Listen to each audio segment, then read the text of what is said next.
Financial freedom. Passive income எனக்கு வர passive இன்கம்மை வச்சு என்னோட ரொட்டீன் லைஃப்பை என்னால் ரன் பண்ண முடியும் அப்படின்னா அதுதான் ஃபினான்ஷியல் ஃப்ரீடம். இந்த ஃபினான்ஷியல் ஃப்ரீடம்க்கு நம்ம என்ன செய்யணும்? முதல் விஷயம் என்னென்னா, நம்ம முதலீடு செய்யலாம், இல்லை சேவ் பண்ணி வைக்கலாம் பணத்தை. எவ்வளோ சேவ் பண்ணணும், இல்லை எவ்வளோ முதலீடு செய்யணும்? எனக்கு வர மாத வருமானம்ல 30லேருந்து 50% வந்து நான் சேவ் பண்ணலாம். எனக்கு எக்ஸாம்பிள் வந்து நான் ஒரு 10,000 மாதம் சம்பாதிக்கிறேன் அப்படின்னா, ரூ. 3,000லேருந்து ரூ. 5,000 வரைக்கும் நான் சேவ் பண்ணலாம், இல்லை இன்வெஸ்ட் பண்ணலாம். இதில் ரொம்ப முக்கியமானது என்னென்னா, நம்ம சேவ் இல்லை இன்வெஸ்ட் பண்ணுறதுன்றது ரொம்ப முக்கியமான ஒரு விஷயம். விலைவாசி உயர்வை நம்மளோட முதலீடு பீட் பண்ணணும். அதாவது இன்றைக்கி ரூ. 100 இருக்கிற ஒரு பொருள் அடுத்த ஒரு 3 வருஷத்தில் இல்லை 5 வருஷத்தில் ரூ. 10லேருந்து அது ரூ. 20 மாறுது அப்படின்னா, இன்றைக்கி நீங்கள் முதலீடு செய்கிற ரூ. 10 ரூ. 20க்கு மேலே இன்க்ரீஸ் ஆகணும். ஸோ அதுதான் வந்து அதாவது விலைவாசி உயர்வை விட அதிகமாக நம்மளோட முதலீடு அதிகரிக்கணும். ரூல் 33, அதாவது ஃப்ரீடம் கார்பஸ் அப்படின்னு சொல்லுவோம். இந்த ரூல் 33 என்ன சொல்லுது அப்படின்னா, நான் வந்து ஒரு டார்கெட் வைப்பேன். எனக்கு வந்து என்னோட ரிட்டையர்மெண்ட் பீரியடில் என்னோட இன்கம் வந்து இவ்வளோ இருக்கணும்.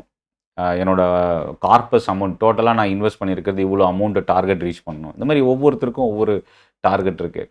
இந்த ரூல் 33 என்ன சொல்லுது அப்படின்னா, உங்களோட எக்ஸ்பென்ஸை விட ஒரு ஆனுவல் எக்ஸ்பென்ஸ் ஒரு வருஷத்துக்கு எவ்வளோ செலவாகுதோ அதை விட 33 மடங்கு உங்களோட டார்கெட் வந்து நீங்கள் இன்வெஸ்ட்மெண்ட்டோட டார்கெட்டை நீங்கள் ஃபிக்ஸ் பண்ணணும். எக்ஸாம்பிள் வந்து எனக்கு ஒரு வருஷத்துக்கு ஆவரேஜாக ஒரு 5 லட்ச ரூபா செலவாகுது அப்படின்னா, அதை விட 33 மடங்கு நம்மளோட இன்வெஸ்ட்மெண்ட் இன்னைக்கு வந்து அந்த ரிட்டையர்மெண்ட் பீரியடில் 33 மடங்கு நமக்கு இன்க்ரீஸ் ஆகணும்.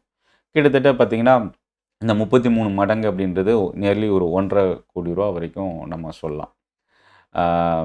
ஸோ இது வந்து இன்னொரு விஷயம் என்ன அப்படின்னா, 10,000 சம்பளம் வாங்குறேன்னா 3,000லேருந்து 5,000 இன்வெஸ்ட் பண்ண முடியுமா அப்படின்றது நிறைய பேருக்கு இருக்கிற கொஷின்.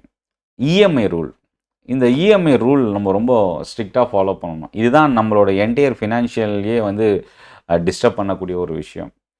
40%க்கு மேலே மந்த்லி இன்கம்மை உங்களோட இஎம்ஐ கிராஸ் ஆகக்கூடாது. எனக்கு 10,000 இஎம்ஐ என்னோட சம்பளம் வந்து மாதம் 10,000 அப்படின்னா 4,000க்கு மேலே நான் இஎம்ஐ வந்து எந்த ஒரு லோனோ கமிட்மெண்ட்ஸோ இருக்கக்கூடாது. ஒரு சிலர் என்ன பண்ணுறோன்னா 10,000 சம்பளத்தை வச்சுக்கிட்டு 20,000க்கு இஎம்ஐ கட்டுறோம். ஸோ கடன் வாங்குகிறோம், வேறு ஏதாவது எக்ஸ்பென்ஸு, இந்த மாதிரி நிறைய வந்து பார்த்திங்கன்னா நம்மளோட வருமானத்தை தாண்டி செலவை வந்து ஒவ்வொரு மாதமும் நம்ம லிமிட் இல்லாமல் யூஸ் பண்ணிக்கிறோம்.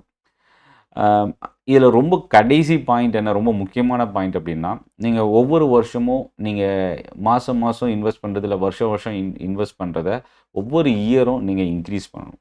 ஒரு சிலர் என்ன பண்ணுவாங்கன்னா, மாதம் ஒரு 10,000 இன்வெஸ்ட் பண்ணுறாங்கன்னா வருஷத்துக்கு 1,20,000. அடுத்த வருஷம் அது 5% மாதம் அந்த இன்கம்மை இன்க்ரீஸ் பண்ணுவாங்க. அதாவது 10,500 அடுத்த மாதத்துலேருந்து 13வது மாதத்துலேருந்து இன்க்ரீஸ் பண்ணுவாங்க. அந்த மாதிரி ஒவ்வொரு வருஷமும் ஒரு சிலர் 5% இன்க்ரீஸ் பண்ணுவாங்க, ஒரு சிலர் 10% இன்க்ரீஸ் பண்ணுவாங்க. இந்த மாதிரி ஒவ்வொரு வருஷமும் உங்களோட முதலீடை வந்து அதிகரிக்கிறதுக்கு ஸ்டெப் எடுக்கணும். இந்த 5 விஷயம்தான் ஃபினான்ஷியல் ஃப்ரீடம் உங்களோட டார்கெட் கோலை செட் பண்ணுறதுக்கான ஈஸியான சிம்பிளான ஒரு வழியாக நம்ம பார்க்கலாம். இதை பற்றின உங்களோட ஃபீட்பேக் நீங்கள் கமெண்ட்டில் போஸ்ட் பண்ணலாம். Chennai trading academy YouTube channel இது வரைக்கும் நீங்கள் சப்ஸ்கிரைப் பண்ணலாம், சப்ஸ்கிரைப் பண்ண மறந்துடாதீங்க. நன்றி, வணக்கம்.